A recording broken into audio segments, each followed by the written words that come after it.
Pero given the chance, gusto mo siya makasama din. Di pa ba kayo nagkasama? Hindi pa. Well, nagkasama kami hindi sa pelikula. At hindi pa siya vice ganda. Kung ibig sabihin, hindi pa siya ganito kasikat. Roderick Gand. Oo. So, pinasa po yung Roderick naman. Oo, may kanya siya, may ano. Pero nakasama ko siya kasi nagsisimula pa lang siya. Yung front act pa lang siya ni Juday.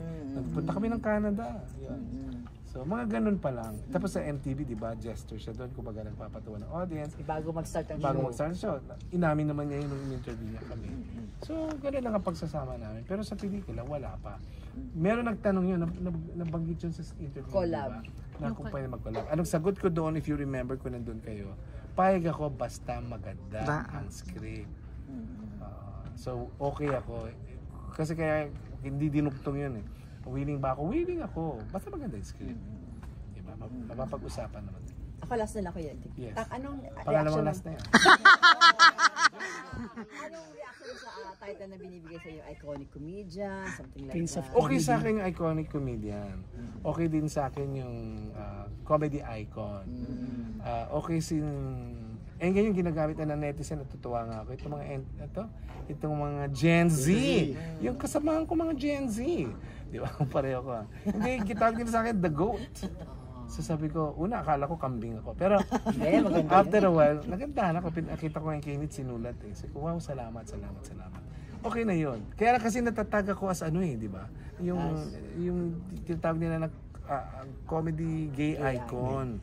Nilalagyan pa ng gay eh, wala pa. Yun na nga eh. Kasi sabi ko, masyadong nalilimit naman. Because I do comedy na lalaki. I do drama also na lalaki. In fact, gusto ko nga ma-stress na mga awards ko, eh hindi sa pagiging gay actor. Ibig sabihin yung gay role. Mga serious role yung nagawa ko for ano. Pero meron din ako awards na ginampanan ko yung gay. Like yung Wristwatch sa TV, tsaka yung sa Asian TV Festival Best Actor. Nagawa ko rin yun. Tsaka yung ano, iba pa. Kaya lang, nalilimit lang. Pero hindi mo naman pwedeng baguhin. Kumbaga, sinuportahan ako ng LGBTQIA. Kanya-kanyang ano na lang. Para sa kanila, icon nila ako. Eh di fine. I mean, salamat. Kasi malaki naman na naitulong nila sa karir ko, di ba? True. So, lahat ng nakakabuti at nakakatulong, di ba, sa ikaunlad na artista, bakit ako hindi? Kung yun ang tingin nila sa akin, okay lang. Basta masaya sila. Okay, thank you Kuya D. Thank you. Kuya D. Ito, last na. Last na, Kuya D. Thank you. Na-invite po working with real life siblings, the Magalon. Nagawa pa tayo. Ang husay pala ni Arkin, ano? Yeah, I was working Pareho with lang. Arkin. Pero si Arkin kasi bago, di ba? Pero nakakatuwa si Arkin, na nag-emote si... Pati pag-dialogue niya, unexpected talaga yun. Dito kasi di tayo makapag-ano pa, pero mag-uusap pa tayo ng pelikula. Magsiset tayo ng araw.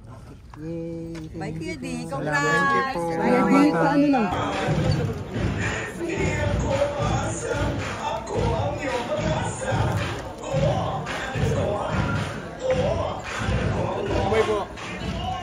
Congrats po. Mahirap talaga ang long distance relationship. Ang alam ko, ako yung pupunta na ngayon. Pero bakit parang ikaw yung nagdadalaman? Ay, sorry naman.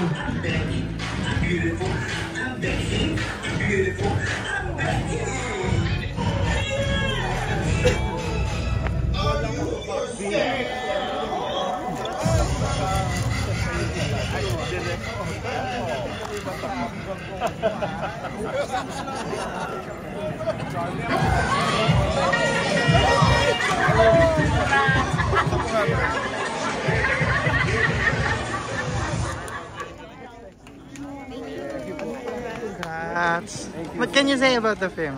Di ba sobrang sayo naman ako. Usapang pamilya, halong drama, nakakaya at the same time, sobrang saya. Wala eh, classic Kuya Dick yan. Yeah, congrats!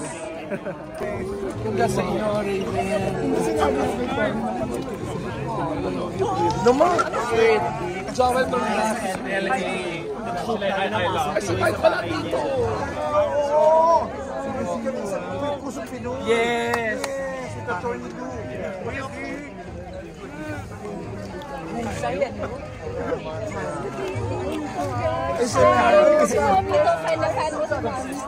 Picture ko kayo, please. Salamat. Parang kanina. Parang umiyak.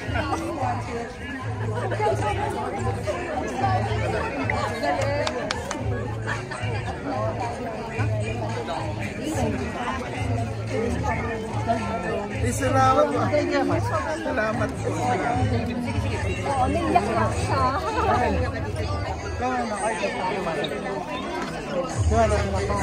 Ay, tanong mo yun. 1, 2, 3 na.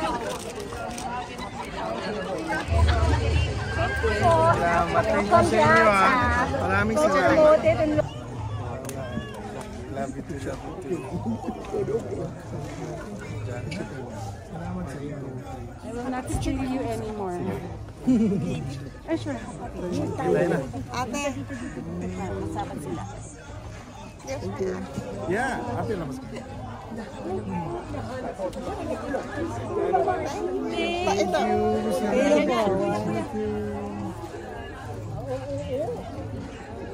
you.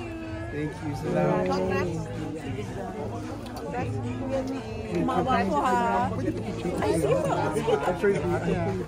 Pwede ko picture? Oh, picture.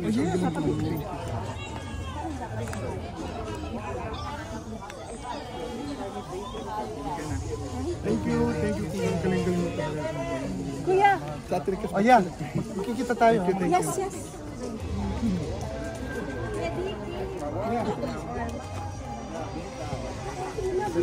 Yes, God bless you. Kuya.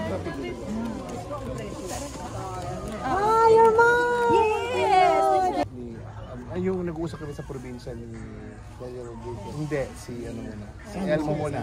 Yung pinaliwanag ko ng after 16 years kami, hiniwalayan ko siya. 16 years akong, Pwede hindi ko ba naglagay ng mga dialogue ni Marisol Soriano sa movie? Ay, hindi. Pinag-usapan namin yun kasi gusto namin yung mga relasyon, yung mga sumikat sa kanya din, ginawa namin. Plus, may Nora Honor din doon.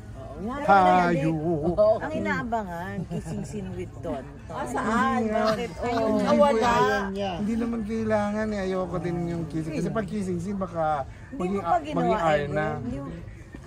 Puro comedy lang. Maging rated R. Pwede kasi hindi pwede mo kahit papano may smack na konti. Sa maana mo kaya, in fairness may smack yun. Hinalikan ako niya Pero doon. biglaan lang yun. Biglaan lang yun. Wala, hindi ko rin alam. Binigla lang nila ako kasi alam din hindi ako mapayag. Kasi gusto ko, may batang nanonood din. Pero I think, parang nung nireview ko yung parang wala na yung part na hinalikan niya ako. Tinanggal na. Baka tinanggal. Kuya Dick, yan nga, reaction mo R13 yung movie. Okay lang. I think binasa ko naman, napabasa naman sa akin yung rason nila. Una-una, wala tayong magagawa yung same-sex relationship. Siguro, yun ang inaano nila. So, pero at least 13 pa lang. 13 na ba? Hindi pala. 13 below hindi, no? 14 ang start. Pwede pa rin yun. 13 na. Kasi medyo naano sila. Okay pa din naman. Okay pa rin. Para sa akin, ha? Actually, marami ako nito, Isang box. Galing Japan. Japan yoke ka? Hindi, Gago. Mga kaibigan, sa Banat Lipstick yun, iba po yun. Pero ito ngayon, niimbitahan ko kayo sa August 20 na po.